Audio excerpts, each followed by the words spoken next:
to the United Pubcast. Haven't done this podcast in a while, Larry, where here we are on a Saturday night and Manchester United don't have a goalkeeper. We don't have a contracted goalkeeper. So if we have a game tomorrow, we're not officially lining anyone up between the sticks.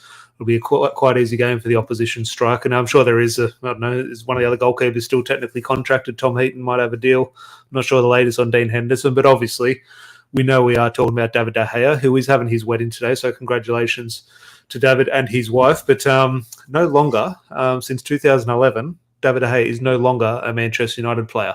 Now that we don't know what the future holds, he could very well sign a new contract and makes us all look very silly. But as things stand today, Larry, 1st of July 2023, David De Gea has exited Manchester United.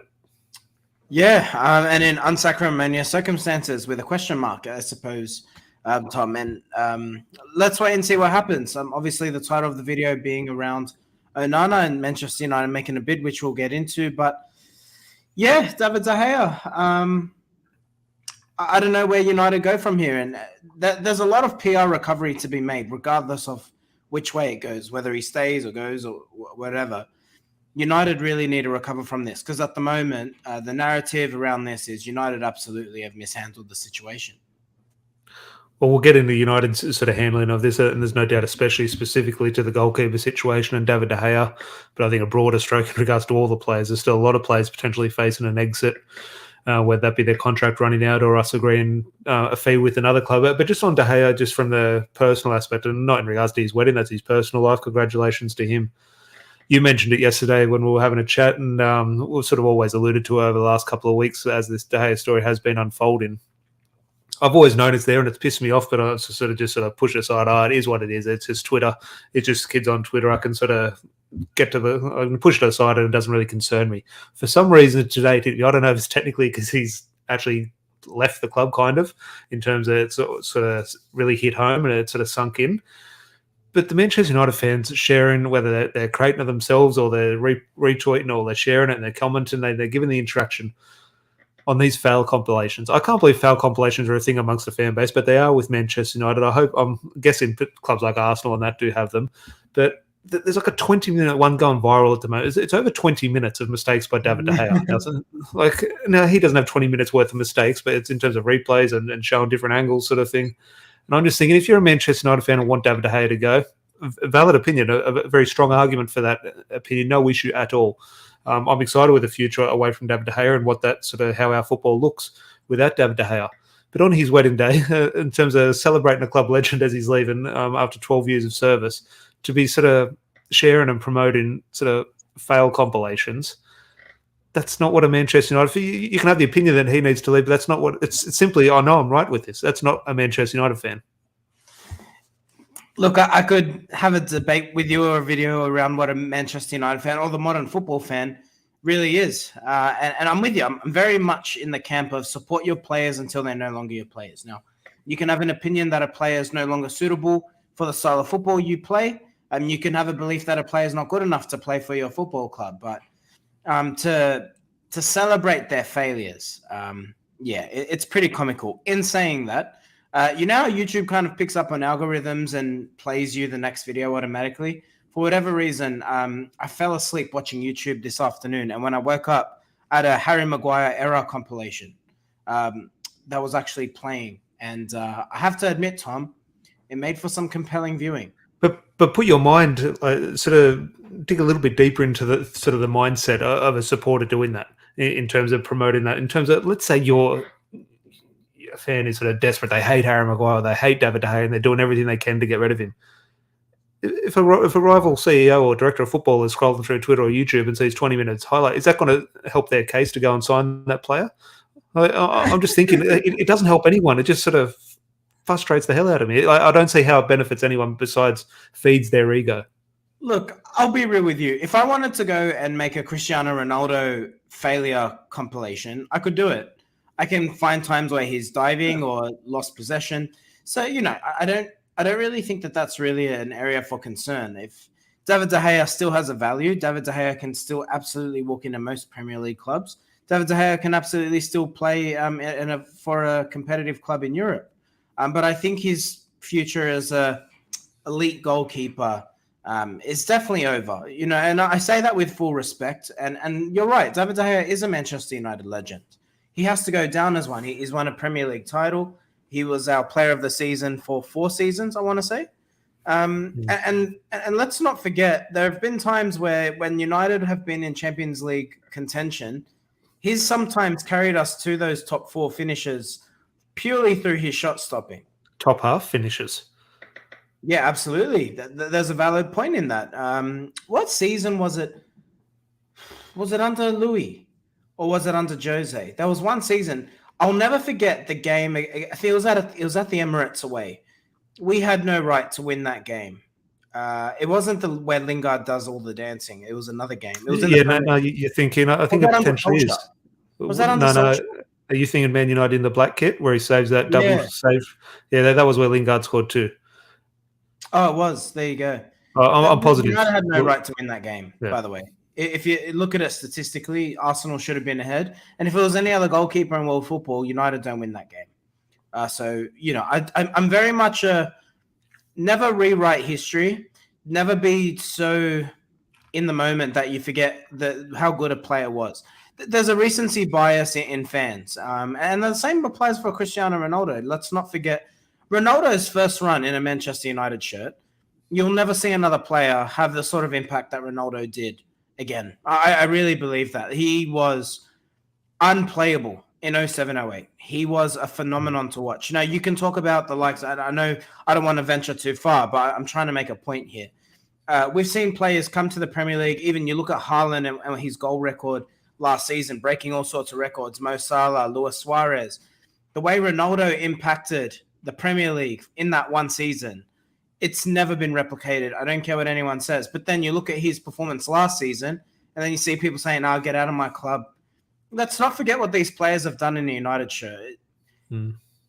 We got to be different. We got to be better than that as a fan base. I think that's what it comes down to in terms of anyone's opinion on this player or that player or this bit of business.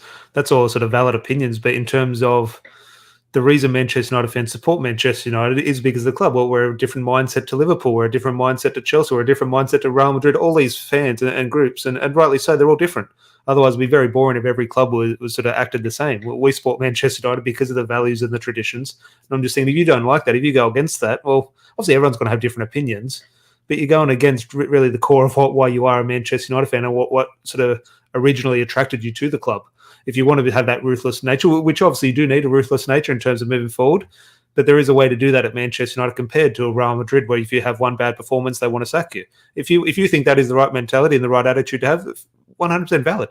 Not at Manchester United. You do that at Real Madrid sort of thing. And they're the most successful club in the world. So that might be the right way, but there are, it's just my opinion in terms of how one should show their support for Manchester United. But as I said, game of opinions. But before we get into the other man in this podcast in regards to potentially our new number one, Andre Onana, just the latest on De Gea. As I said, my opinion changes every single day, but technically not a Manchester United player now. What does the future hold for David De Gea? Because over the last week, I've flipped and flopped about 6 times. He's staying and he's going. Today, weirdly, I'm back on I can actually see him staying, potentially as a number 2, and you could almost have a cup and a league goalkeeper sort of situation, potentially. And I know that's wrong, but it's just my hunch at the moment. Tomorrow that's going to change. But as things stand, I can still see a situation where he does sign. But your latest feeling? No, I think he goes. And I think the Onana talks really signify that. So I'll get into it. So Di Marzio, who you might remember from when one certain Paul Pogba signed for Manchester United from Juventus for a record fee. Di Marzio is the one who broke the story about United having an imminent bid for Onana. And you bring up here Fabrizio Romano the Inter CEO's comments, which kind of doubles down on this. Manchester United should submit an official bid for Onana in some days. Then we'll have to tell them our position and the player will do the same. Look, I expect that this will happen. Does that hold a lot more weight? That's an official quote from the actual CEO. So let's say Rich Darnold, Ed Woodward, and an official quote there mentioning Manchester United. There's a little bit more than a little bit of smoke. Yeah, of course it's a little bit more than smoke. And look, I think the reports have been bang on for about 3 weeks now. And again, like, regardless of United's poor handling of the situation, the fact that they've put a contract under De Gea's nose and retracted it suggests to me that there was something going on in the background where they thought, actually, we might have an opportunity to get another goalkeeper here. So that all ties back into it. I can't see De Gea staying as a number 2. Not at his age. He's 32 years of age. If he's going to play for Manchester United, he wants to be first choice. I've never seen a goalkeeper be first choice for Manchester United and stay being second. I have not seen it, and I don't think we'll see it now. So I think if I were to guess, I assume De Gea ends up in Saudi Arabia, to be honest. I think that someone will make him a ridiculous offer and he'll go take it. He'd be mad not to, by the way. So.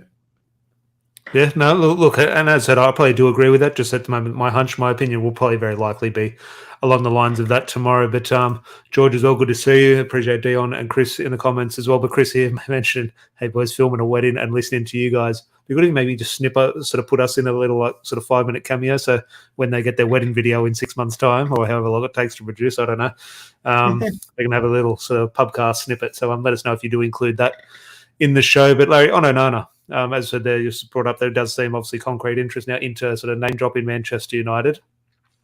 Just sort of tying the David De Gea discussion into Onana a little bit before we focus on the future goalkeeper. But again, this won't happen, and this is not ideal, and this is not what I predict of what will happen, and not what I'm far from saying this is what should happen. But is there a case in potentially David De Gea's thinking where if he can sort of somehow manage to stay on at Manchester United in a sort of acceptable contract, see a situation where I don't want this to be the case, but I'm very sort of firm in my beliefs that I see a situation where whoever our new goalkeeper comes in struggles.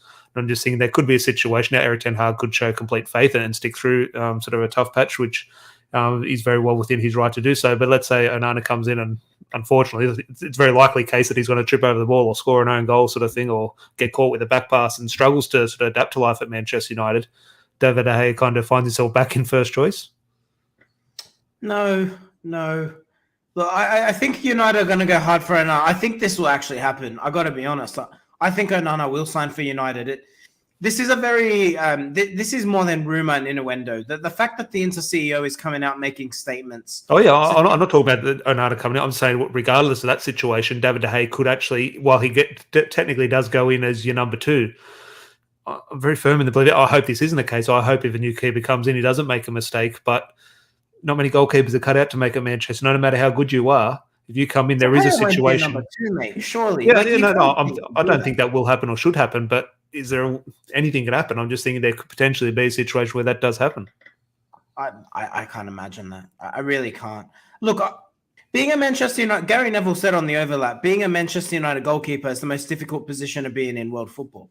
That's what I mean. I think we think we're just going to come in and Onana or Costa is just going to be brilliant. I think it's a very realistic, and I pray to God, my God, I hope it does happen. It's a very real chance that doesn't happen, that they do struggle greatly. I'm just thinking, what's the plan then? I think a mistake from a goalkeeper can happen, right? And I think it's just up to a fan base to be sensible about it. Now, the thing that gives me more comfort with Onana is the guy's batshit crazy. He likes to dribble out of his box anyway. So, I mean, I've seen him make mistakes for Inter. So, rest assured, he will make a mistake for Manchester United. No issue with the mistake. No issue with the mistakes. How he deals with the mistakes from the fan base, from the media. As you say, Gary Neville said it's the hardest position in world football. Look, he plays with a confidence, Onana. You got to think, as a goalkeeper, to dribble out of your box, you got something about you. You know what I mean? It's a bit crazy, admittedly. And as a football Fabio Barthez dribbled outside his box, but when the mistakes started piling in, and this was back 20 years ago before social media, he had all the confidence. He's a World Cup winner. He'd go in and try to nutmeg as many players as he could. When the mistakes started adding up, his game changed and he lacked that little bit of confidence, and suddenly the shirt weighs a lot. Now, I'm not saying Onana might have a completely different mentality, but it's just the evidence we have in the past. It will be different because Ten Hag will encourage Onana's style. And I think that's the difference. Barthez, goalkeepers didn't play out from the back the way that we see now, particularly with the long-range passing. Barthez was that style goalkeeper, but the way he played, because you went from someone like Mark Bosnich, who wasn't necessarily brilliant with his feet, was just a standard goalkeeper, great shot stopper, dominated in his box. Schmeichel obviously commanded his area really well, not known for his ball-playing ability. But United didn't have a style where the goalkeeper was really a major component. It was a very traditional goalkeeping role. The difference with Onana and why I don't think we'll see a Barthez-like situation is the fact that and Ten Hag will encourage the way he plays, will encourage him to dribble from the back or, in fact, put in a long-range pass or a pass through the lines.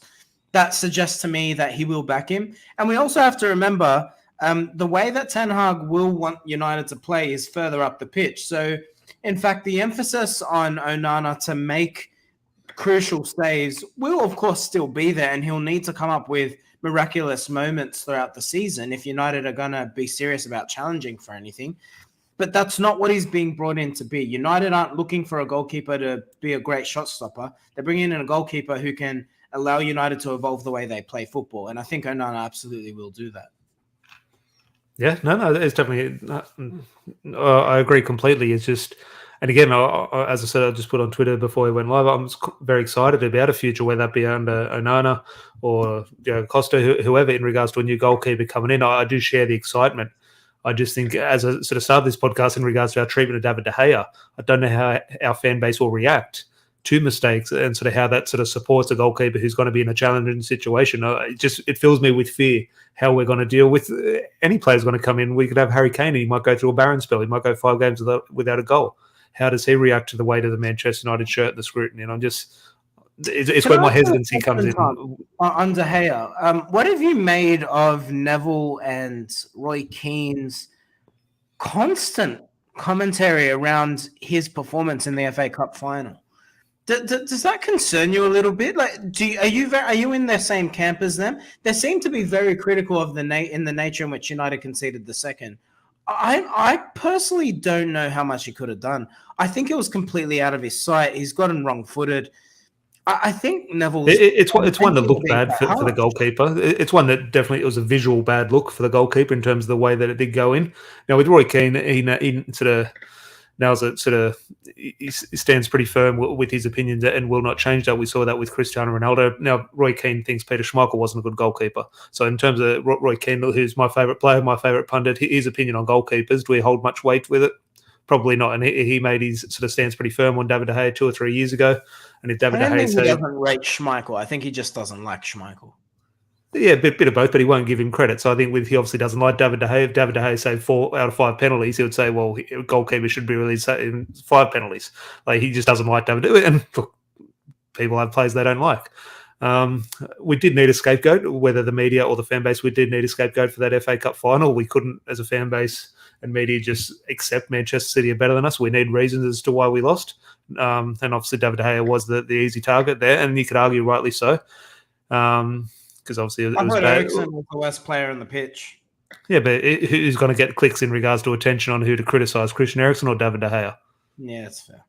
Yeah, we did need a target, and that's not to say David De Gea wasn't at fault for that second goal. Obviously, I think there is blame to be had there, but the fan base and the media did need someone to beat there. But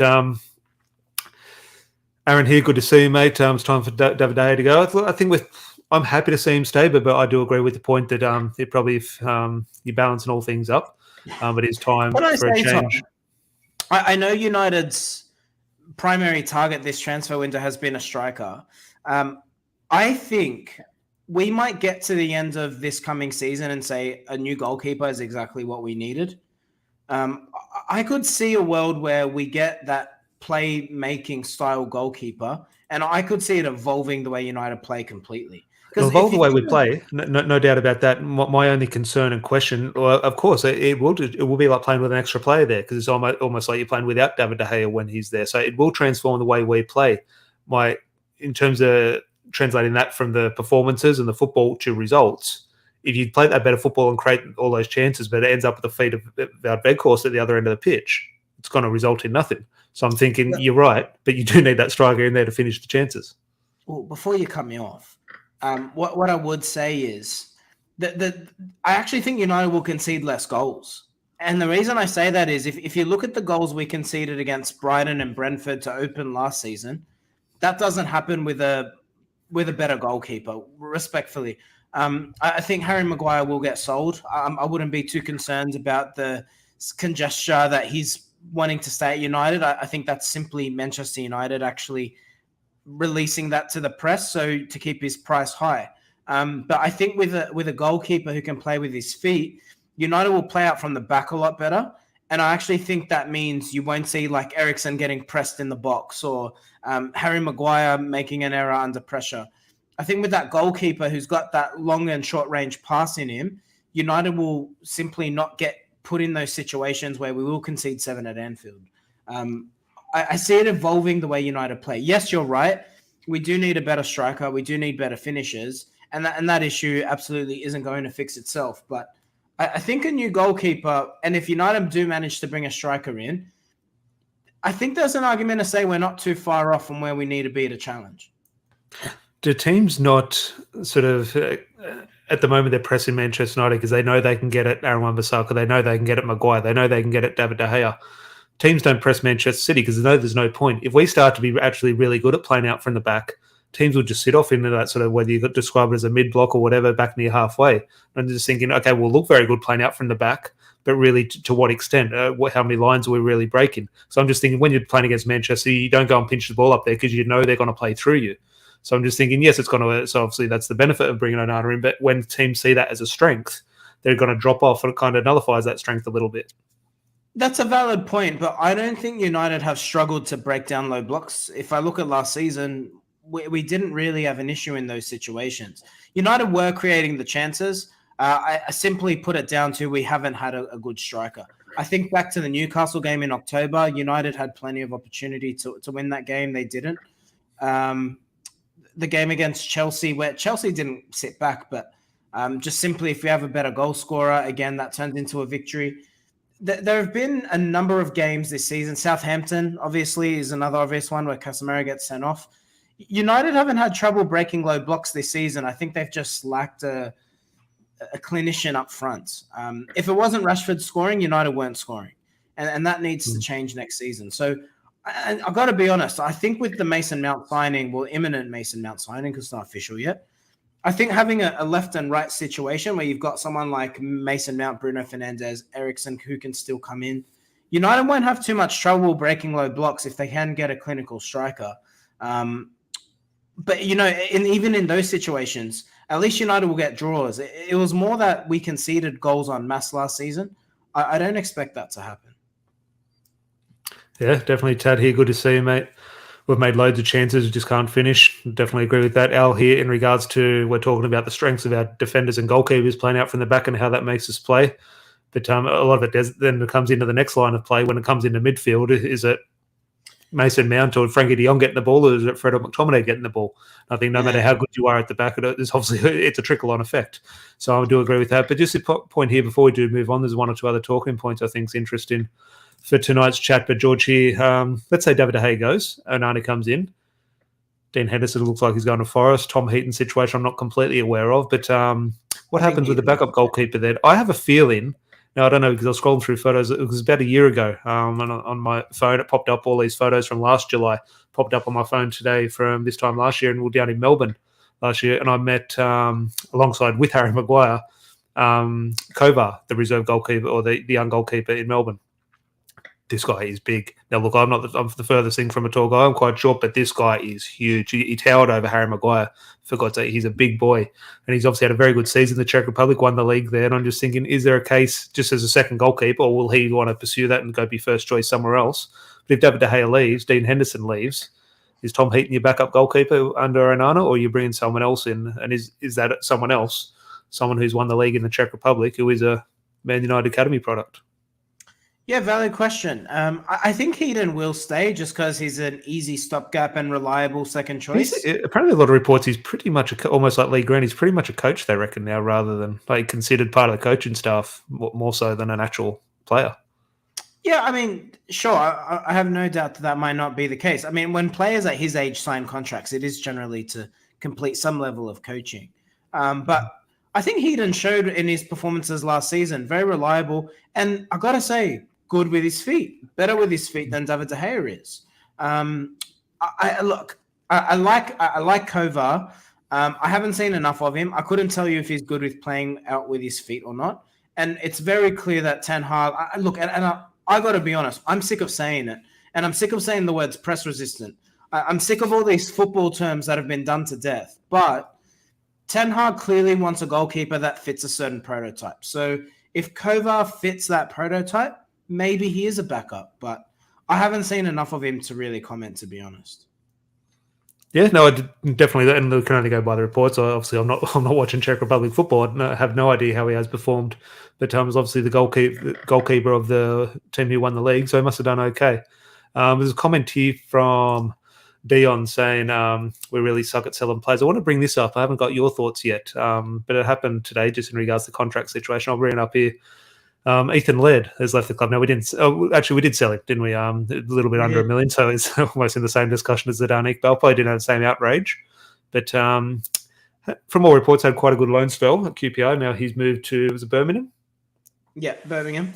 So moved to Birmingham. I'm just thinking your thoughts on this one, because I think, he was actually in the room with Kovar when I met Kovar. Funny enough, back then. But I'm just thinking in regards to, I had about a 30-second chat with him, and my God, when he spoke, I thought, okay, well, whatever happens on the football pitch, is he good enough or not good enough? That's up for Ethan Laird to develop into. But when I spoke to him, I thought, oh my God, this guy is very well spoken, very articulate, very sort of passionate about United. I think I'd love to see him succeed at United. I think he had all the makings of a Manchester United player, especially off the pitch.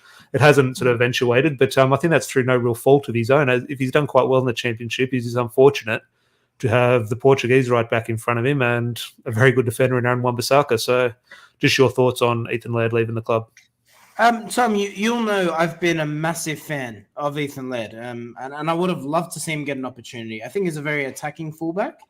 And I got to admit, I'm quite disappointed to see him go, and I'm quite disappointed to see him go for the price he's going at. And the reason I say that is because he's proven himself at the Championship level. He's done 2 seasons in the Championship now, and he's looked good in the Championship. So, look, if you're going to compare apples for apples, Zidane Iqbal hadn't played a lot of senior football. So maybe there was an argument to say that's why his selling value was less.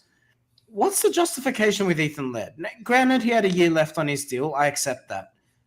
But at less than £1 million for someone who's proven in the Championship, didn't Tottenham sign a wing-back last season for £18 million? Yeah. Why can't United sell this guy for £5 million? And he would have been on no wages as well. He obviously would have been paid, but not on wages, which would obstruct a transfer fee. It just makes no sense whatsoever. You have to at least be getting 5 million, 6 million for these sorts of players. I just can't make sense of that at all. And maybe United have a buyback clause in there. I don't know. I can't make sense of it. Sorry.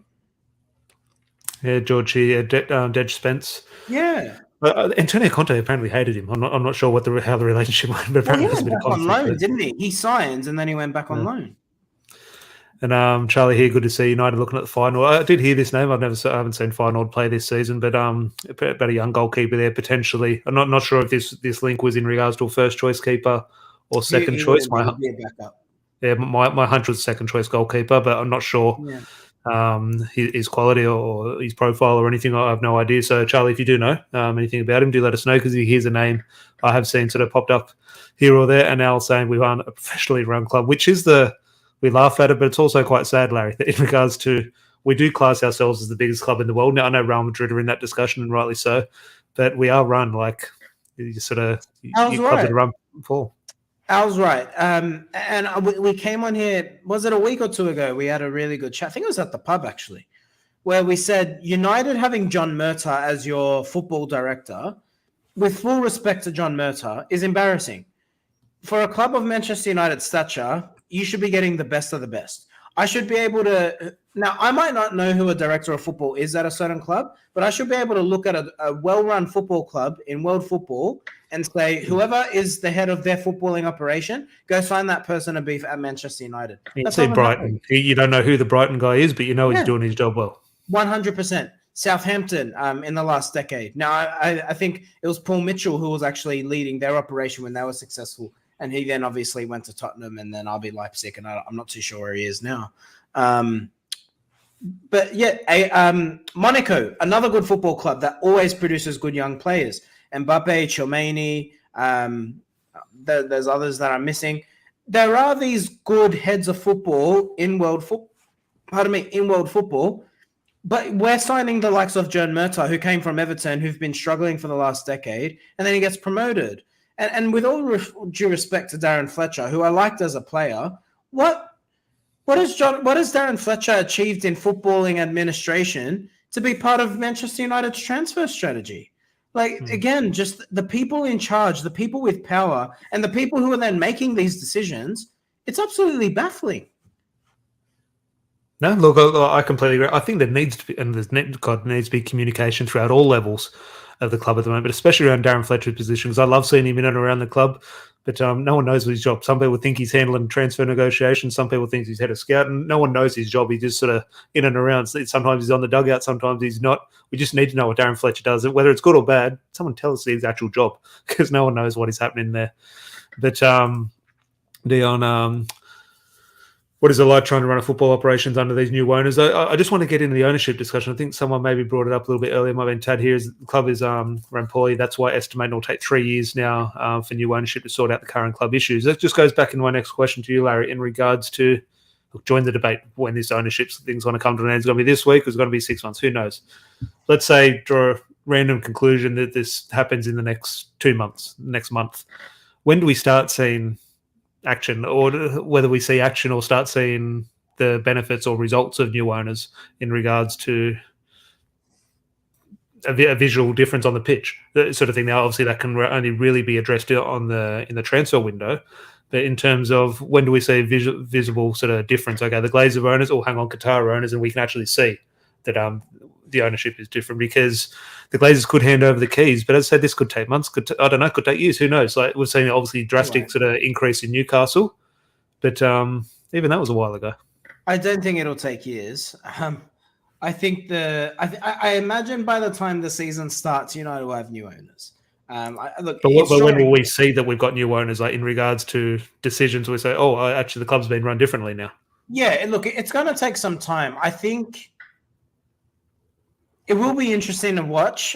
Do they make big wholesale decisions in the middle of a football season or not? That will be interesting to see. The ones that I would be watching out for, and this is just talking from personal experience here, but when new owners come in, the first signal that there's going to be a major change, I'd be looking to see if Richard Arnold gets replaced. I think that'll tell you whether there'll be wholesale changes or not. If Richard Arnold goes, and I'm going to say, assuming Qatari ownership comes in, I'm going to say there's a good chance he doesn't make it. I would say that that's a sign that you're going to see a lot of things change. We've seen it with Newcastle, Manchester City, PSG. They've all brought in new CEOs or new heads of, and their footballing operator has generally changed in all three of those football club scenarios. So I think there's an absolute case that happens. Yeah, in terms of the football bit, I'm going to say, sorry to interrupt you, Tom. I think if Qatar, I assume Qatar will win. I got to be honest. I dare say they'll want to make a statement signing next season. I think it will be next season. It won't be this season now, but I think we'll see a big transfer window next summer. Well, it goes back to sort of, you're talking about, so it'll be interesting what happens with John Murtough, Richard Arnold sort of things in regards to Qatar. My big thing, and this cannot happen, but my God, it simply does happen. Unfortunately, this is the case. I don't see how it can at Manchester United, but if we look at other clubs, the first one to go is the manager. Now, Erik ten Hag can't go, but if Erik ten Hag was a PSG, they'll go in, they'll get rid of him. That is simply what new owners do. And it can't happen, I know, but that's a huge fear just in the back of my mind. The reason I don't think it'll happen you're right, that does happen. The reason I don't think it'll happen is in every other scenario outside of Manchester United, they're signing their owners who are taking over lesser clubs with the ambition of taking them to the top. United are already a big football club. So you're already taking a football club that is essentially one of the in the top three richest in world football and just replacing it with owners who are even more wealthy. That's the difference. And that's why I think Ten Hag actually is safe. Ten Hag is the only manager we have had that I can think of post Sir Alex Ferguson, where you say he can go to Manchester City and do a job. He can go to Chelsea and do a job. Even when we signed Jose Mourinho, Jose's reputation had been tarnished a little bit because he got sacked at Chelsea. So for that reason, I think Ten Hag's reputation is up in lights at the moment. I can't see him getting replaced unless next season really falls apart. But I can't see that happening. Oh yeah, it's just a sinking feeling in terms of the pessimist in me sees that. Chris sent us a photo on Twitter. If Chris is still in you, mate, I'm struggling to find the optimist in you. You're all pessimist. But if Chris is still with us, he just sent us a photo on Twitter. He is actually at a wedding, so if you can put us on the big screen, if they have a big screen or anything there, Chris, throw us on the big screen and then take a photo and send it to us there. But we're talking about David De Gea in terms of technically not a Manchester United player. George brings up the point, Weghorst and Sabitzer. The same thing. They've obviously got now technically returned to their parent clubs. Be interesting, especially what happens with the Sabitzer situation. We're obviously under the impression that Weghorst won't return.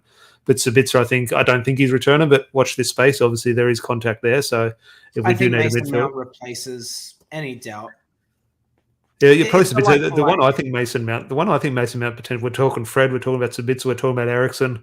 I think it's almost forgotten me, Donny van de Beek. I think, especially in the profile of player, it's probably the replacement for Donny van de Beek, really. Now, whether he's placed in the squad, but I'd say that profile of player, it's actually a very similar player to Donny van de Beek, to be fair. Yeah, he is. And he's got the versatility that Donny van de Beek does. I'm going to say Mason Mount's probably a bit more agile than Donny. Yeah. But yeah, I think that's a really valid point. I'm going to be very curious now to see the exits that happen at United. And I think there will be a number of players that leave. I got to say, I think it's been quiet, but I think the likes of Donny, Harry Maguire, one of McTominay, Fred, I don't think both go, but I think one of those two players absolutely leave. So it'll be very interesting to see. Can I ask him, Martial, United need a striker. Can you see Martial leaving? Because if we sign a striker and Martial leaves, it just leaves you back with one striker. Do we need to sell to buy, or can we act like a big club and bring the players in? At the moment, whatever side of the fence, if you like Martial or don't like Martial, at the moment, let's say you don't like Anthony Martial. Now, we both sit here as fans of the Frenchman, but let's draw a scenario where we don't like him. You can't sell him at them. You can't. There's no other striker there. You simply can't do it. So, but now to Manchester United, can we bring in a striker without selling Martial? I'm not sure. That needs to be a thing. We need to be able to bring in a Harry Kane or bring someone in, then let Martial go. But we can't let Martial go now and then not bring that striker in. So it is a tricky situation. But Larry, Fabrizio Romano has just tweeted, and you talk about a Harry from Tottenham, and I'll just bring this up here in regards to, I want you to read the first three letters or first three words of this tweet out very quickly, ignoring the video. But official confirmed, Harry Winks leaves Tottenham. When I read that, Harry leaves Tottenham, I thought, hang on, something's happening with Harry Kane here. But I just thought that did catch me a little bit off guard besides the video. But where has he ended up? He's at Leicester City. Remember under, I think it was Jose Mourinho? He was linked with United. Must have been after Jose Mourinho. Might have been under Ole Gunnar Solskjaer. It was under Jose. Under Jose, was he? Good player, Harry Winks, but goes to Leicester. Actually, I would think a decent move, but then I'm actually thinking about it.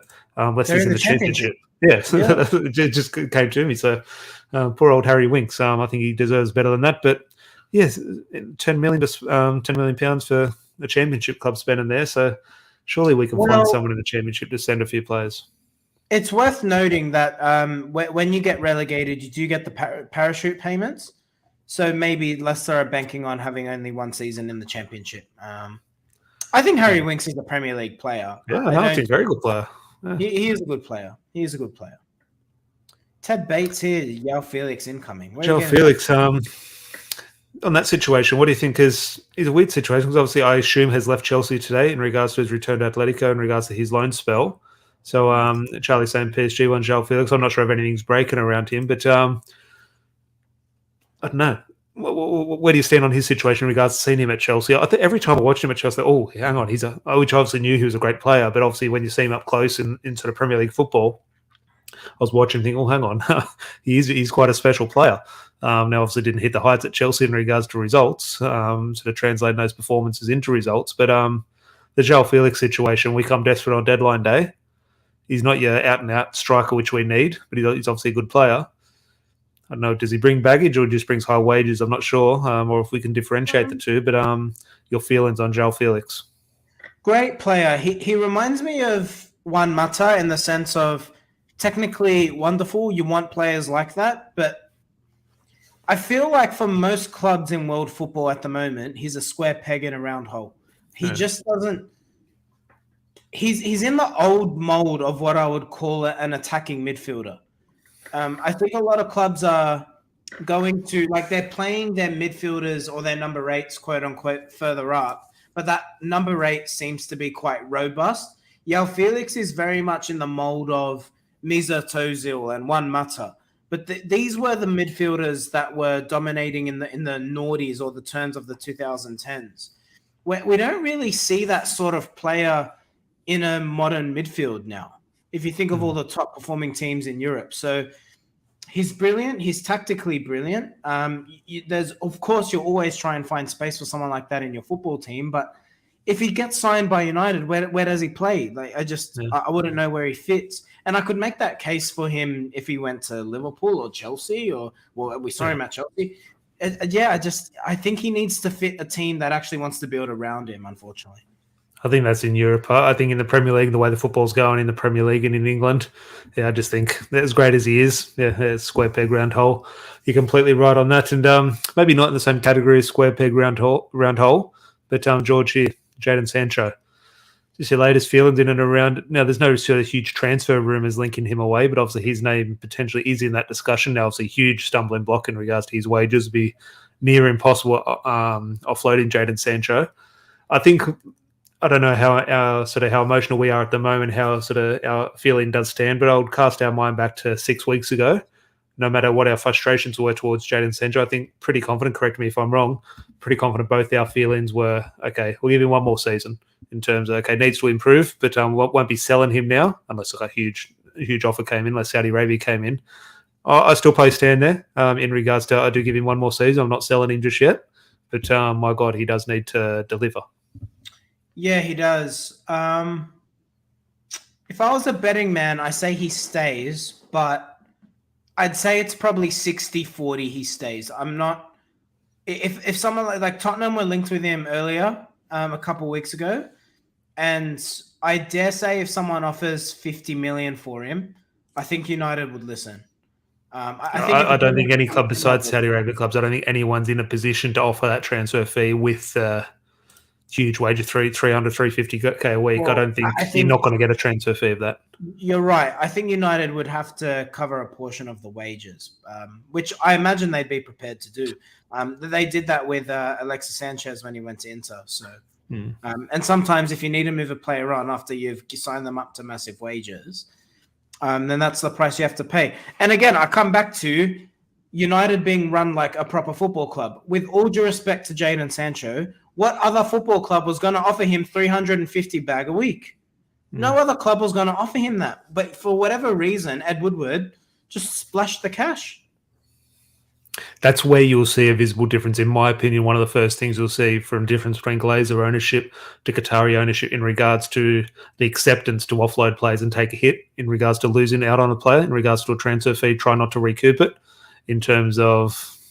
Yeah, that's where I think they can hide a lot of at the moment, Manchester United sort of need to document everything and sort of, okay, you can't show up bad on sort of the profit and loss sheets, but Qatar would say, okay, we bought Jadon Sancho for £80 million, we're happy to let him go for 20. I just think at the moment that's simply not an option for Manchester United. We need to look like we're he's worth more than 20. I'd say 50 is probably the right mark for him. At the moment, but yes, you're right in regards to a value. But in regards to a buying club wanting to go in and get him and pay him the wages that he wants, the transfer fee probably is around 20. Because how many million is he on a year? That's the point, though. I don't think if he was still at Borussia Dortmund or, I think his transfer fee would still be around that 50 million mark. Let's not forget he's 23 years old. Like he's got. And I still want him to stay at Manchester United. I'm a big fan of him. I don't think I got to be honest. I can't see it working. I hope I'm wrong. I'm just. He's another square peg round hole player. I don't know if he's a winger. I don't know if he's an attacking midfielder. He's not direct enough, or even like Anthony's not. I can't quite put my finger on it, Tom. Maybe you can help me figure this out. Like Anthony's not rapid, quick, but Anthony, I can look at him and say, yeah, he's a winger. And if he gets it right, I think he could definitely do something. With Sancho, though, This sounds Something's stupid, missing. but I think it's a case, and it sounds stupid because I make this case for every player. I can make this case for Harry Maguire, Cristiano Ronaldo, or Jadon Sancho. He'd look better in a team that's winning games and a team that's playing good football. He'll flourish. At the moment, in terms of there's so much pressure on everything, everything needs to be perfect. Okay, it's sort of cut and dry. Okay, it's win or lose at all costs sort of thing. Like there's so much pressure and so much sort of scrutiny on every touch of the ball. Every time Jadon Sancho gets the ball, something has to happen, or it's a disaster. Sub him, sell him if he sort of misplaces a pass. I think if we're on the front foot like Manchester City, attacking for 95% of the game, and it's nothing but sort of free flowing football, it'll sort of result in good performances. But at the moment, half of Jadon Sancho's job, and this is part of being a football player, but half of his job at the moment is defending. It's back and forth. It sort of takes away from his game. I think when he's at Borussia Dortmund and the oppositions for 90% of the season don't touch the ball, just Bayern Munich and Borussia Dortmund just have the ball for 90% of the game, he can flourish. It's just nothing but attacking, nothing but sort of finding spaces. At the moment, his game is very much doggies back and forth, back and forth. Okay, now I've got the ball. Now I've got to do something. Where Borussia Dortmund's a lot sort of more free flowing, and like any sport, but especially football, you can do 10 kilometers of running as an attacker and 10 kilometers of running as a defender. As a defender, you feel like you've just run 10 kilometers, if not more, and you need to come off. You need to have a week off work in terms of the amount of running you just did. You could do 10 kilometers of running as an attacker. You won't even break a sweat. It's just simply in regards to when you have the ball, you don't think about when you're running. When you're reacting as a defender or a defensive unit, you feel that running. And I'm just seeing at the moment, Jadon Sancho will question his fitness at times. I think a lot of it is just that defensive work. So it does all that work, then gets the ball, simply out of breath. I think he's really struggled in that sort of change from dominating in Germany to the helter-skelter football of the Premier League. Yeah, it's a really good point, Tom. You could be right. I don't know what it is, but whatever it is, if he's going to stay at United this season, you're right. He needs to have a big season because he's very much playing for his future at the elite level. And I got to say, if he fails at United, I don't think he comes back to England. I think that'll be his Charlie English. just brings up here. He wants to go back to Dortmund. Yeah, I could see that. I mean, he played his best football there, and when you're trying to rediscover form, why not do it somewhere where you've produced goods in the past? So there could be something in that. And let's keep in mind they did lose Bellingham. They'll want to replace, that attacking force with something. So yeah, I think there's a point. Al here, along the lines of my thinking, Sancho will be better on a better team. He lacks the athleticism for the transition football that United plays.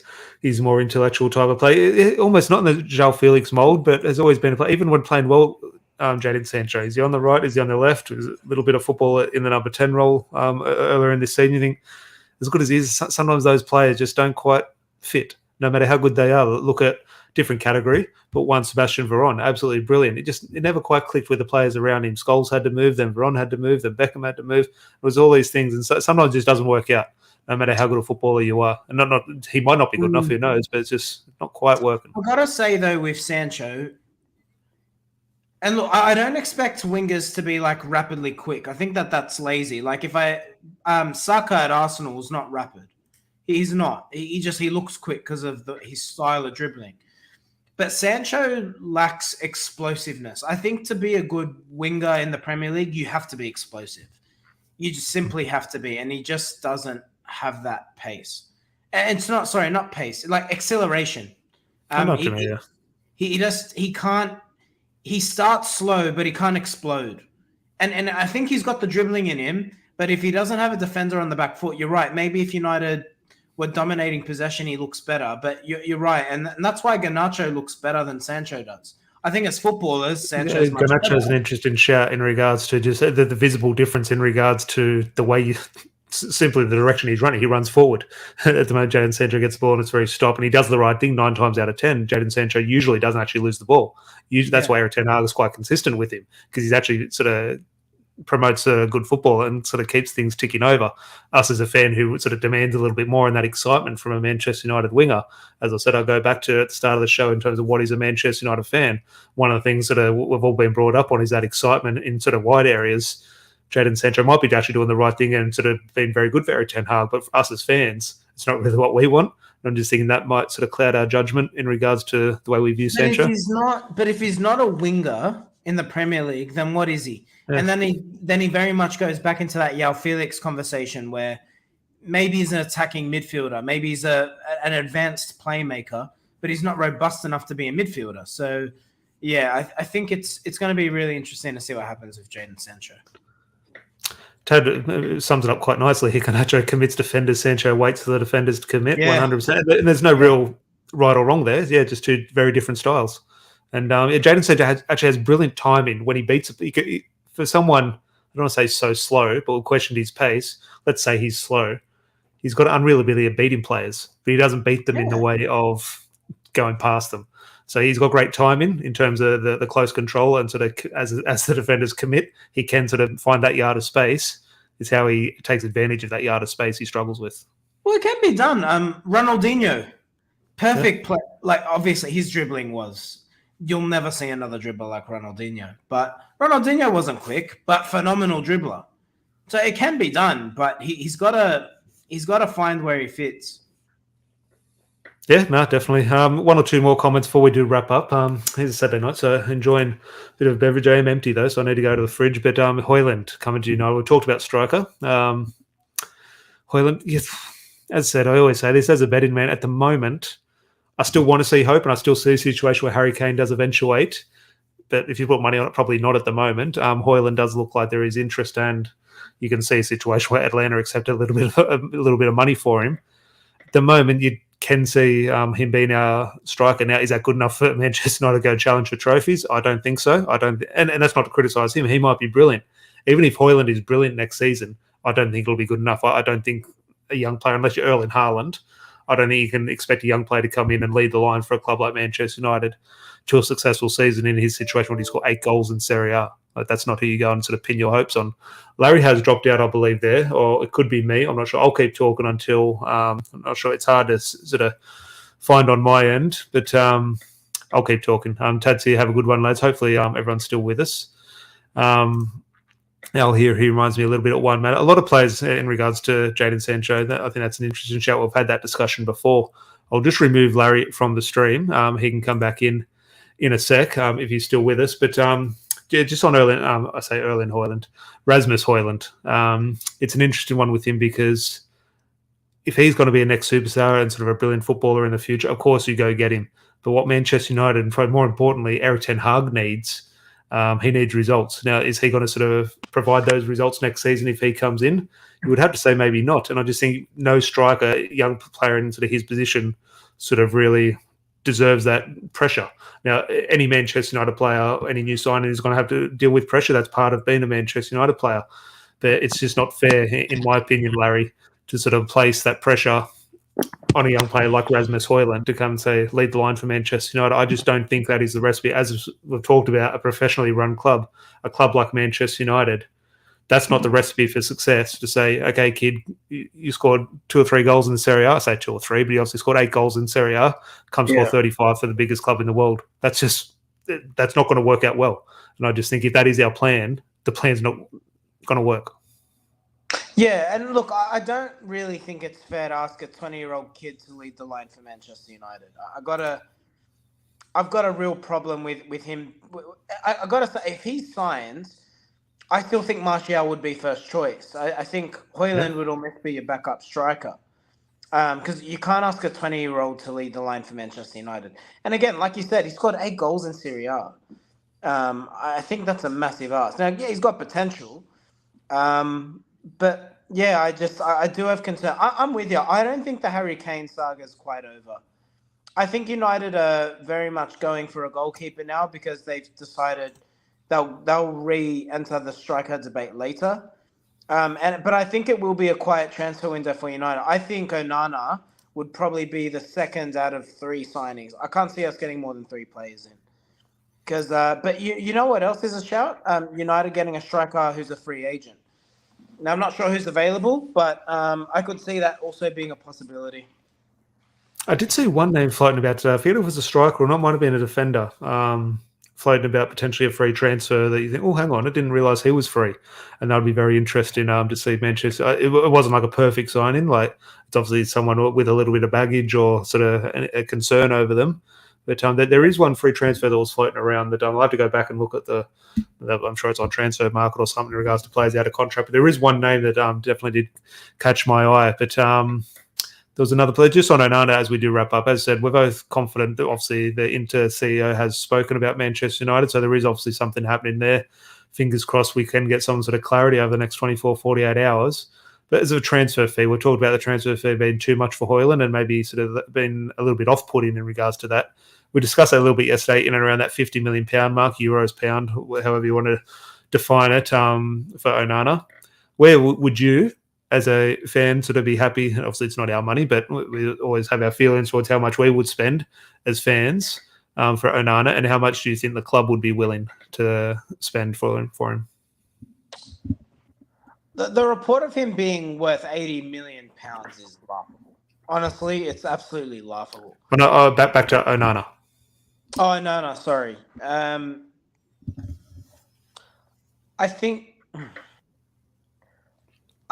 United can get him for around 40 to 45 million pounds. I think it'll land somewhere there. That's what I would be thinking, but I just think our record in the trip, I could see it's going over 50. I could see almost a similar fee to Mason Mount. Now, I would say that's probably too much, but how important is a goalkeeper to Erik ten Hag? Maybe it is worth that. So you do have to put the trust in our Dutch manager. Charlie saying United after 30-year-old Porto striker, the Iranian. I've seen his name sort of pop up once or twice, whether he's suited for Manchester. No, maybe he is. I don't see it, but I haven't seen him play. So I'm not sure there. I think United will be able to be in a position of power with the Onana negotiation because Inter do need to sell players. Yeah. I read a report that they're under some sort of financial pressure.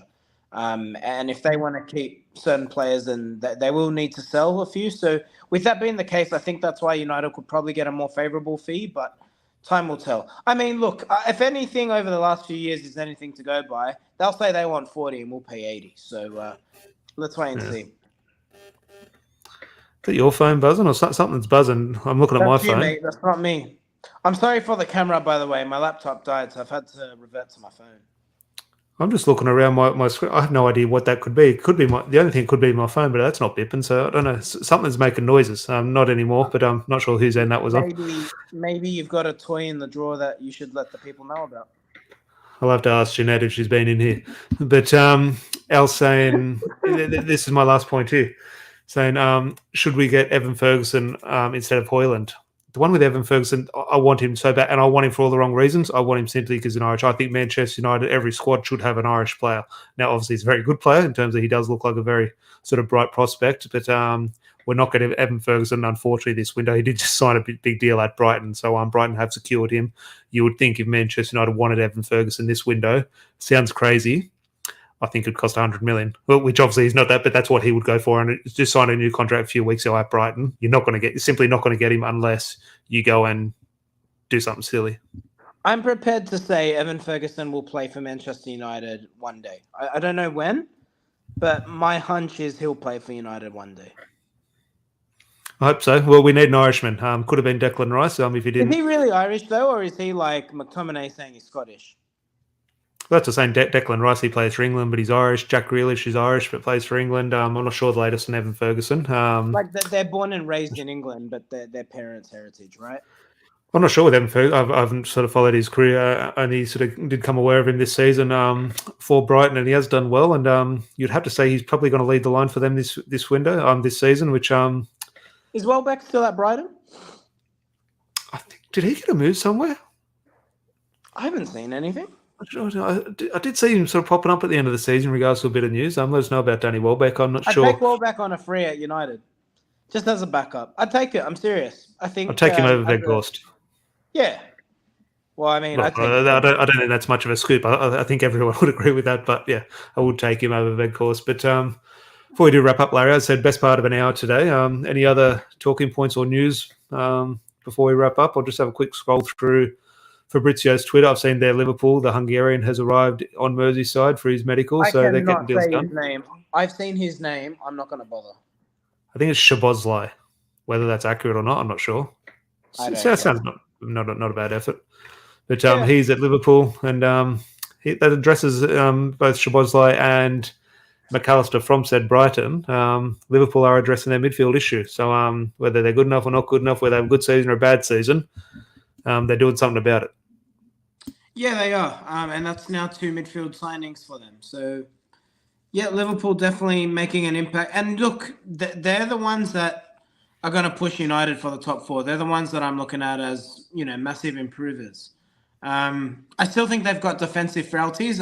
If I'm a Liverpool fan and I'm the furthest thing from it, I think they need another centre back because Virgil van Dijk to me looks like he could go one way or the other. I think Van Dijk now looks like Rio in Rio's final seasons. I think he's every now and then he's going to have a clanger in him. Most games he'll be good, but I think he's lost a yard of pace. Centre back in Manchester United. I had this feeling the other day, just in Rafael Varane. I think Rafael Varane plays with Martinez this year.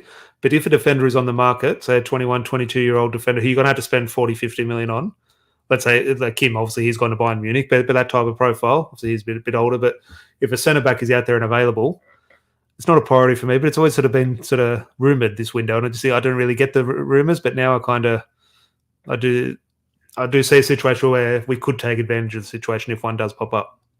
Yeah, potentially. And it's not because Varane's not good enough, but his injury record and his age. I just so we don't have to deal with it next year when we do need one when Varane is a little bit older. Just sort that issue out now. Yeah, well, is he already 30 or turning 30 this year? So he's been around for so long. I remember when Ferguson almost got him when Ferguson was in charge. Well, he debuted I think he got signed by Madrid at 17 or 18. Like when United we're actually playing his first club in France. I think the week before the season starts, Alonso playing at Old Trafford against Man United. Rafael Varane's his former club, so that's an interesting one. Whether Varane had anything to do with that, I'm not sure. But interesting one with centre back. But Larry, it has been an absolute pleasure. Saturday night, a little bit later stream, but hopefully everyone did enjoy that. And we do appreciate everyone in the comments, plenty of interaction and different opinions, which is always good to see. On your way out, please do leave a like on the video. It's absolutely free and takes less than half a second for you to do so. It'd be very much appreciated. Hit that subscribe button so you do join us next time we go live, because this time of year, Larry, who knows, we might be live in 20 minutes when Onana's holding up a Man United shirt. It could happen at any stage. So we do appreciate everyone who is subscribed. And Larry, enjoy the rest of your weekend. I'm guessing I probably will talk to you at some stage, hopefully, with some breaking news. Fingers crossed, mate. Have a good weekend. Cheers. You too, mate. Have a good one. See ya.